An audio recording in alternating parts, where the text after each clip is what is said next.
What's going on, nMo fans? This is your host Alex Lexus with Nelson Rios of Fighting Game League and nMo staff Demizzle. Now today is Mother's Day, or actually it was about 14 minutes ago. This is a late show, so bear with us. But I just wanted to wish Happy Mother's Day to those wonderful mothers out there, the first teachers and bearers of life for us. So I just wanted to get that out there.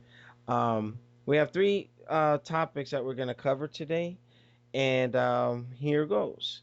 Now, Demizzle, Nelson, and I, we've come across some information on the company's standings. All right, now this is topic number one. Now, Sony is having issues, and those of you who've been following the financial calendar of Sony, they have reported their first major loss in 31 years on the Japan side of the house, and lowest sales in 19 years in the U.S. Now, apparently, there's how can I say, Kaz Hirai was mentioned in the article, but it's making me wonder. All right, is it Sony Gaming SCEA or is it Sony as a whole?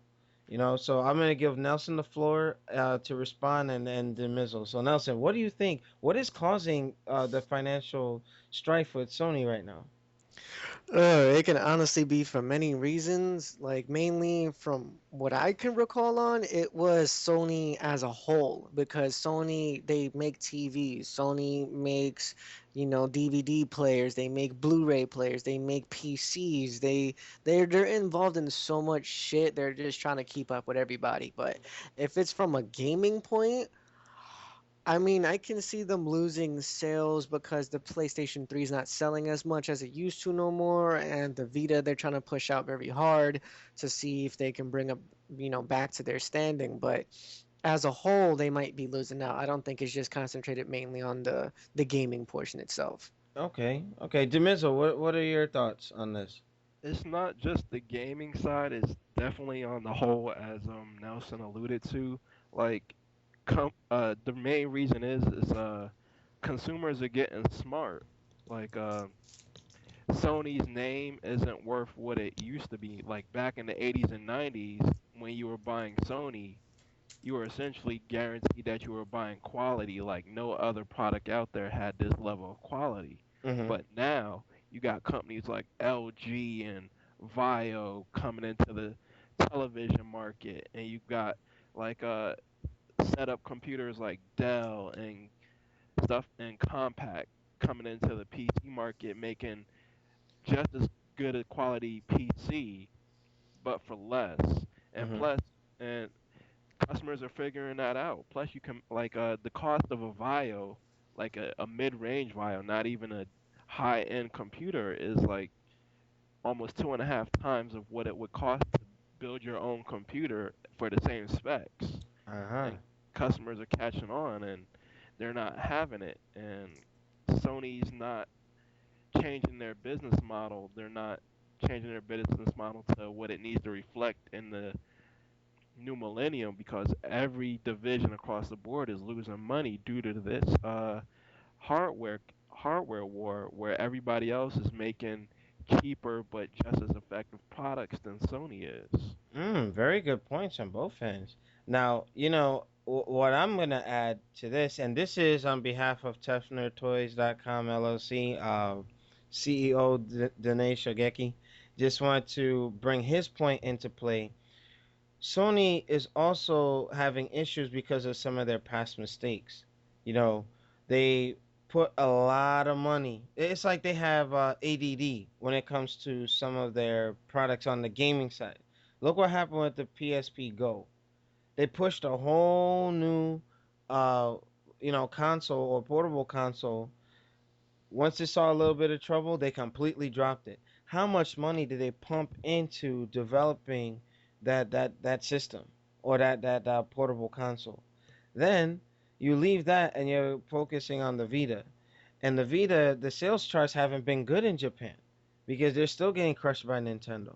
You know what I mean? Although I am a supporter of the Vita because it has some pretty cool games that are tailored to my taste, but it's just now it's not really looking too good. And what the investment that they put into the Vita, they're not reaping that back. Would any of you agree with that? Well, yeah, I agree because Sony is known for its misses just as much as it's known for its successes. Like Sony is the bastion of trying to push new media upon the public and failing miserably. Like you've got CD plus G, you've got Betamax, you've got mini disc, you've got UMDs. Like Oh my they're God, the UMDs that pissed me off, man. God, freaking Sony. Yeah, but that was some bullshit, man. Really. but they're just as well known for their failures as they are for their successes, and they pump just as much money into the failures as their successes, and they end up trying to make the money back by capitalizing on the successes, which is smart, but they're putting out money at seemingly equal amounts and they're not making the money back as quickly as they'd like to. So technically, they're burning their funds. They're taking too many risks, and that's how the economy got screwed up because banks are taking risk on certain investments, and then when the shit pops, look what happened. What do you Yeah, think, Nelson? the difference between that, just right quick, is Mm, that Sony is playing with its own money. The banks were playing with our money. very true. All right, Nelson, you got anything to add before I jump into the next topic, which is still on the same, um, you know, under the same light, but I just wanted to wrap up the Sony side of things. Well, definitely Sony just needs to like stop acting up like as what Demizo was saying with this whole ADD shit where they randomly have like the only downfall and then they have like the only like rising success and whatnot. They done a lot of trial and errors. Like for an example, when I first bought the PlayStation 2 when it came out like eons ago, it was a piece of shit when it first started and then next thing you know it started picking up. It does that with everything. Like once they have like a fucked up TV, they wait for their competitors and they always try to outbeat them, but they just need to get shit right on the first go. That's like they just got to stop making bullshit things. Yeah, and what they need to do is do like a poll survey, which will, hey, what do their gaming market want, and Ex- what does their consumers for their Vio and their TVs, what do they want to see out of the product, and don't just say, hey, I know what you want, I'm gonna make it, and you're gonna buy it, and guess what's happening? They're getting fucked up the ass for it. That is true. Bottom line, bottom line. All right, but on the same under the same light, but another company that me and Demizel were attacking them on a past podcast was Nintendo and being too safe. For what is it? $461.2 million loss in the 2011 fiscal year. That is dismal, dismal. Holy shit! If I had my old nMo sound effects, I would have that holy shit in the background. You know what I mean? Like wow. But I know Demizel is gonna elaborate a lot on it. So Nelson, I'm gonna give you the floor first, so I can give Demizel enough time on that topic. But that loss was mainly aimed at the handheld market. Because I didn't finish reading the article because I was kind of pulling the script in a rush. But Nelson, if you were able to disseminate the information a little more, what did you gather from that article? Wow, I did. First off, I didn't even know that was mainly targeting for the handhelds like that. Because the picture for the 3DS was on there. Wow, that is something because I would think that handhelds would be a little bit higher than that because a lot of people like us the consumers we're getting more into the mobile market now and also the handhelds for like casual gaming such as for the 3DS or regular Nintendo DS products. Same thing with the Vita and the PSP. Yeah. So I wouldn't think like wow, it wouldn't hit like such a deficit like that. But let me also tell you, and I know Demiz was gonna hit this point. It's now, and also, Tough Nerd Toys told me this. Now you got the iPads, the Motorola tablets, and all that being able to do the same. Oh, not the same thing, but they're offering portable gaming on the iOS systems and all those tablet systems with touchscreen technology, where you can just make games that are real simple, mainstream, and stick them on those tablets or iPods and what have you, and you know, people are gonna be like, hey, I have my iPod. Let me just use that instead. I don't want to carry another bulky item around. What do you That think? What do you think, Demizzle? It's partly that. Another reason is like people are growing up. Like they want a more sophisticated device. They don't want something that just plays games. As you said, you've got the iOS devices like the iPod Touch and the iPad, and you've got various other tablets out there. Plus, you've got cell phones that have just as good a quality games as your 3DS, Hmm. but for like $5 and $10 and $15 a pop instead of $40 and $50 a pop. And a lot of people are gravitating over there. They're gonna be like, yeah, it may cost $499, but I'm not like blowing my paycheck on games. Like True, when true. you can have games like Angry Birds for like $10 versus the latest Mario Kart for 50 and get just as deep as an experience. Plus, when you're on a handheld, you're not really using that as a prolonged form of entertainment. Like this is if you're sitting on a bus for about 20 minutes or if you're just chilling in class waiting for the class to end for a couple of minutes. It's not like you're spending hours and hours on this thing, which is what Nintendo is hoping you're doing. They're creating these really, really long games for a handheld and not putting them out on a console, which is a mistake. You know, to add to that, Eugene, or AKA Black Dragon, shout out to you, buddy. He made a good point.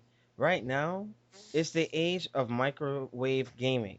And what I mean by this is, you go and you put your popcorn in the microwave, put it for 3 minutes, pop, pop, pop, you're good to go. Eat your popcorn, you're done.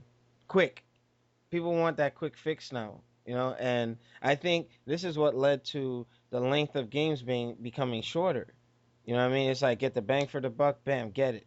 Sneak that jab in, do some damage, make the money, and move on. You know, and like you said, Demizzle, where the 3DS games are actually more involved, they're longer. Some people aren't sticking around. Like, oh man, and this is with the younger generation of gamers. They don't stick it out anymore. And plus, Like, yeah, go ahead. also, Nintendo's loss is also due to the extremely declining Wii sales because face it, like for the last 20 months, the Wii has not been in first place in any sales chart outside of Japan. Like Microsoft has been killing it in North America and in Europe, as has Sony. Like they've just been slaughtering the Wii, and its momentum has drastically slowed to the point where we mentioned in one of the other podcasts that they have to rush the Wii U out Yeah. because they need revenue. This loss is the first time that Nintendo has posted a fiscal loss ever since they entered the console market, which is 30 years ago. And you know what? Felice Johnson came for some booty. Nintendo is giving it up. But Nelson, do you have any response to that before we shift gears again? Well, basically, Demizzle hit it right on the nail, and the same thing with you. You guys both made good points. I'm just like really sad that a lot of people are just looking towards going towards the modern way of like just getting like anything that's Apple made or anything that's like tablet related. It's just basically like a new trend. How I was in high school and everything was all about the new Game Boy Advance and you playing like the new Pokemon and shit, and it was a new fad. And then like a couple of months later, the shit dies out. One, two, three, it's done. That's basically how I'm seeing it. It's just a new fad. Everyone is on the iPad, the iPhones, the My Touch, whatever the hell the new shit is right now. And like you said, people just want a quick fix, one, two, three, and it's mainly going towards the casual audience. It's not going towards like a hardcore audience like downloading Marvel vs. Capcom 2 on the iOS. So that's mainly for hardcore players. Yeah. No casual player is gonna download that shit. You know? Well, hey, considering how Marvel is trying any which way to promote their stuff, the MVC2 probably would make more sales than you think. It, Considering with the Avengers being out and all that, and the characters being interrelated between that game and the movies, It was Marvel's idea to be real smart. Hey, get these characters